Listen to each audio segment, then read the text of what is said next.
ఆయనతో దోస్తీ చేసింది మీరు, దోచుకున్నది కూడా మీరు. అసలు కథ బయటపడేసరికి తప్పించుకునే ప్రయత్నం చేస్తున్నారంటూ బడా పారిశ్రామికవేత్త సెంట్రిక్గా ఆ ఇద్దరు నేతలు విమర్శలతో రచ్చ క్రియేట్ చేస్తున్నారు. అదానీ వ్యవహారంలో CM Revanth, BRS working president KTR ఒకరిని ఒకరు కార్నర్ చేసుకునేందుకు ఎత్తులు వేస్తున్నారు. అయితే అదానీ విరాళం వద్దంటూ రేవంత్ ప్రకటించినా ఆ పెద్ద అగ్రిమెంట్ సంగతేంటని బాణాలెక్కు పెడుతోంది బీఆర్ఎస్. గులాబీ పార్టీ విమర్శలపై సీఎం రేవంత్ కూడా అదే స్థాయిలో కౌంటర్ ఇచ్చే ప్రయత్నం చేస్తున్నారు. ఇంతకీ అదానీ ఎంట్రీకి రెడ్ సిగ్నల్ వేసిందెవరు? రెడ్ కార్పెట్ పరిచిందెవరు? ఆ ఇద్దరి మధ్యలో అదానీ లొల్లి ఎవరిది పై చేయి?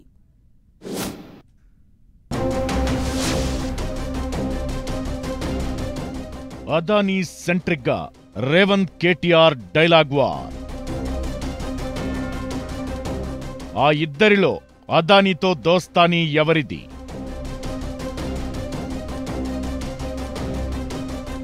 విరాళం వద్దన్న రేవంత్, ఒప్పందం సంగతి ఏంటంటున్న కేటీఆర్.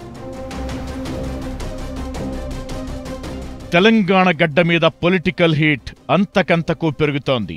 ఇష్యూ ఏదైనా ఇన్వాల్వ్మెంట్ ఉంటే చాలు సీఎం రేవంత్ ను ఎరకాటంలో పెట్టే ప్రయత్నం చేస్తోంది బీఆర్ఎస్. లేటెస్ట్ గా అదానీ పవర్ అగ్రిమెంట్స్ వ్యవహారం రచ్చకు దారితీయడంతో స్కిల్ యూనివర్సిటీ కోసం తెలంగాణ సర్కార్ అదానీ నుంచి తీసుకున్న విరాళం హాట్ టాపిక్ అయింది. దీంతో రేవంత్ ను టార్గెట్ చేసింది బీఆర్ఎస్. రాహుల్ గాంధీనేమో అదానీని విమర్శిస్తుంటే సీఎం రేవంత్ ఆయనతో దోస్తీ చేస్తున్నారంటూ అటాక్ చేసింది. ఇష్యూ అటు తిరిగి పెద్ద వివాదం అవుతుండడంతో సీఎం రేవంత్ అదానీ విరాళాన్ని తిరస్కరిస్తున్నామంటూ ప్రకటించారు. అయినా రేవంత్ ను వదిలిపెట్టడం లేదు బీఆర్ఎస్. డావోస్ లో చేసుకున్న 12,400 కోట్ల విలువ చేసే ఒప్పందాల మాటేమిటని ప్రశ్నిస్తోంది. ఈ నేపథ్యంలో అదానీ వ్యవహారంలో రేవంత్ వర్సెస్ కేటీఆర్ అన్నట్లుగా పొలిటికల్ పిక్చర్ మారిపోయింది. అదానీతో తాను దోస్తీ చేస్తున్నానంటున్న కేటీఆర్ ఆయన అదానీని కలిసిన విషయం మరిచిపోయారంటూ విమర్శించారు సీఎం రేవంత్. అదానీతో అంటకాగింది బీఆర్ఎస్ నేతలేనని, గత సర్కార్ హయాంలో అదానీ సంస్థలకు ఎన్నో ప్రాజెక్టులు ఇచ్చారంటూ చెప్పుకొచ్చారు రేవంత్. నేషనల్ హైవేల నిర్మాణం, డేటా సెంటర్లు, ఇతర సంస్థలు ప్రారంభించడానికి కేటాయించిన భూముల విషయంలో మీ మీద కేసులేమైనా పెట్టారా అంటూ ప్రశ్నించారు. అయితే రేవంత్ విమర్శల మీద కేటీఆర్ సీరియస్ గా రియాక్ట్ అయ్యారు. సీఎంలో నిస్పృహ, అసహనం కనిపిస్తున్నాయన్నారు. బీఆర్ఎస్ హయాంలో అదానికి పనులు ఇచ్చామంటూ తప్పుడు మాటలు చెబుతున్నారని మండిపడ్డారు. సీఎం అవగాహన రాహిత్యంతో మాట్లాడితే ఎలా అంటూ ప్రశ్నించారు. అదానీ తమను కలిసి కొన్ని ప్రతిపాదనలిస్తే అప్పటి సీఎం కేసీఆర్ తిరస్కరించారని చెప్పారు కేటీఆర్. తాను అదానీని సీక్రెట్ గా ఏం కలవలేదని తన ట్విట్టర్ అకౌంట్లోనే పెట్టానంటున్నారు కేటీఆర్. అంతేకాదు అదానీకి తాము రెడ్ సిగ్నల్ వేస్తే రేవంత్ రెడ్ కార్పెట్ వేస్తున్నారని విమర్శించారు. అదానీ విరాళం వద్దంటూ రేవంత్ బ్యాక్ స్టెప్ వేయడం తమ విజయమే అంటోంది బీఆర్ఎస్.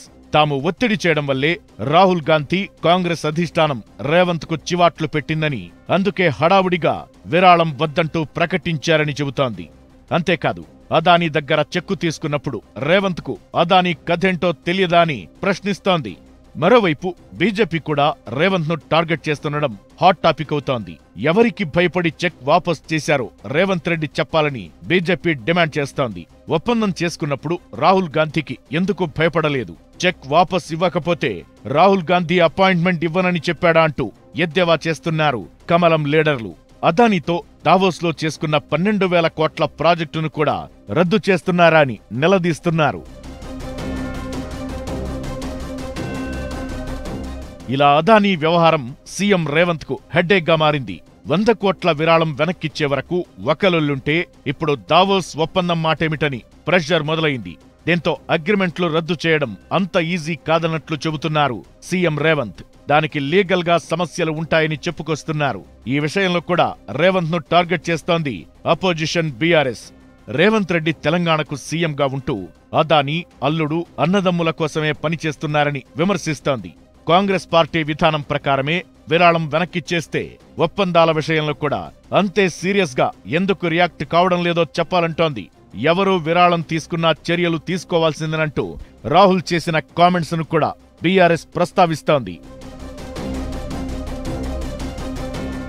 అదానీతో దోస్తీ చేస్తూ రేవంత్ దోచుకుంటున్నారని, బీఆర్ఎస్ అంటే కేసీఆర్ హయాంలో అదానీకి పనులిచ్చారంటూ సీఎం ఆరోపిస్తున్నారు. ఈ కామెంట్స్ కు కేటీఆర్ స్ట్రాంగ్ రిప్లై ఇచ్చారు. అదానీతో భేటీ అయ్యింది వాస్తవమే కాని ఆయన ప్రపోజల్ను తిరస్కరించామని అంటున్నారు.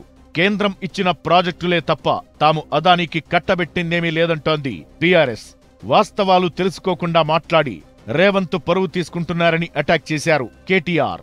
ఇలా ఈ ఇద్దరి డైలాగ్ వార్తో ఇంతకీ అదానీతో దోస్తీ చేసిందెవరు అనేది హాట్ టాపిక్ అవుతోంది. ఎవరు మాట్లాడిన దాంట్లో వాస్తవాలు ఉన్నాయనేది చర్చనీయాంశంగా మారుతోంది. ఇప్పటికైతే విరాళం వెనక్కిచ్చేలా చేసి పై చేయి సాధించామని బీఆర్ఎస్ ఖుషి అవుతోందట. చూడాలి మరి ఈ వ్యవహారం ఇంకా ఎక్కడి వరకు వెళుతుందనేది.